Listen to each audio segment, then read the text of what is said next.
नमस्कार प्रेक्षकांनो, लग्नानंतर होईलच प्रेम या मालिकेच्या पुढील भागांमध्ये आपल्याला जबरदस्त ट्विस्ट पाहायला मिळणार आहे। आता काव्याला पार्थ डॉक्टरांकडे घेऊन गेलेला असतो। तिथे आता तिच्या काही टेस्ट होणार आहेत। तर आता मग पार्थला समजणार आहे की काव्या प्रेग्नेंट आहे म्हणून, आणि त्याला नंतर असंही समजणार आहे की काव्याला जुळं होणार आहे। त्यातलं एक बाळ आता ती नंदिनीला देणार आहे आणि एक बाळ त्यांना ठेवणार आहे। तर हे सगळं खरं होणार आहे का, हे आपण या व्हिडिओमध्ये पाहूया। तर चला सविस्तर व्हिडिओला सुरुवात करूया। काव्या अनिशाला भेटून आल्यापासून खूप टेन्शनमध्ये असते, खूप अस्वस्थ असते, कारण अनिशाने खरं सत्य तर तिला सांगितलंच नाही का, कारण ती तिच्यावरती का नाराज आहे ते, पण तिने दुसरंच आता तिला सांगितलेलं असतं, ते म्हणजे ती तिच्या करिअरपासून कशी लांब जात आहे हे मात्र नक्कीच तिला आता तिने सुनावलेलं आहे। त्यामुळे ती सुद्धा खूप नाराज आहे। तर आता काव्या झोपलेली असते आणि अचानक तिला अनिशाचे ते शब्द आठवतात। मग ती एकदम अशी दचकून उठून बसते। तिचं डोकं सुद्धा खूप जड झालेलं असतं, डोकं सुद्धा खूप दुखत असतं, आणि तेवढ्यातच तिथे आता पार्थ येतो। पार्थने दोघांसाठी कॉफी आणलेली असते। मग तो आता काव्याच्या जवळ येऊन बसतो आणि काव्याला गुड मॉर्निंग असं म्हणतो। तर आता तो तिला पुन्हा म्हणतो की एवढ्या उशिरापर्यंत झोपलात तुम्ही? तर काव्या विचारते की पार्थ किती वाजले आहेत? तर पार्थ म्हणत असतो की 9 वाजले आहेत, पण काल रात्री तुम्ही थकून आला होता म्हणून झोपलात काय? बरं आता ओके आहात ना, व्यवस्थित आहात ना? असं म्हणून तो पुन्हा म्हणत असतो की हे बघा, मस्त कॉफी आणलेली आहे आणि कॉफी बरोबर गजरा सुद्धा आणलेला आहे। छान असा गजरा आता तुमच्या सुंदर बोटामध्ये गुंडाळा एका हाताला आणि दुसऱ्या हातामध्ये कॉफी। 15 सेकंदाचा रील बनवूयात का?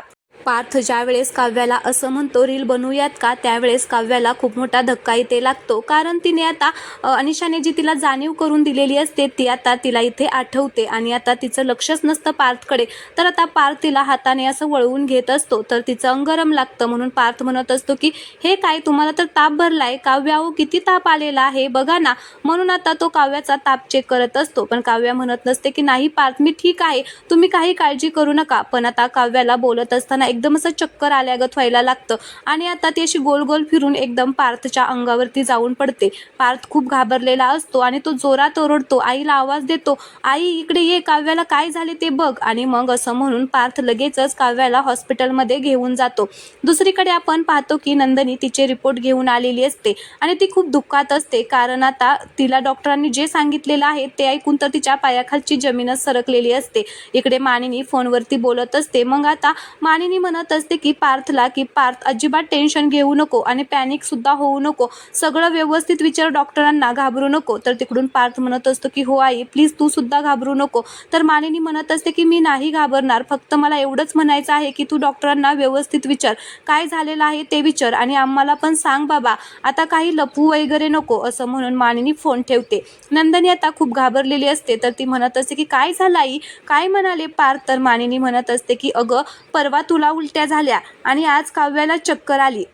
तर नंदिनी म्हणत असते की काय, अरे बापरे, कधी आणि कशाने? तर मानिनी म्हणत असते की अगं तेच तर कळत नाही, पार्थ आता डॉक्टरकडे गेलेला आहे काव्याला घेऊन, आता डॉक्टर पार्थला सांगतील आणि मग पार्थ आपल्याला सांगेल। त्यावेळेस आता नंदिनी खूप आता विचारामध्ये पडलेली असते। इकडे आता पार्थ डॉक्टरांशी बोलत असतो, त्यावेळेस डॉक्टर पार्थला म्हणत असतात की मिसेस देशमुखांनी कसला तरी ट्रेस घेतलेला आहे, त्यांच्या टेस्ट सुरू आहेत, उद्या रिपोर्ट आले की मी तुम्हाला सांगते, एखादी टॅबलेट लिहून देते, अगदी गरज लागली तरच घ्यायची आहे। असं म्हणून डॉक्टर त्याला आता एक चिठ्ठी देतात आणि ते पार्थला सांगत असतात की उद्या रिपोर्ट बघायला नक्की या। तर दुसऱ्या दिवशी पार्थ आता रिपोर्ट बघण्यासाठी हॉस्पिटलमध्ये गेलेला असतो।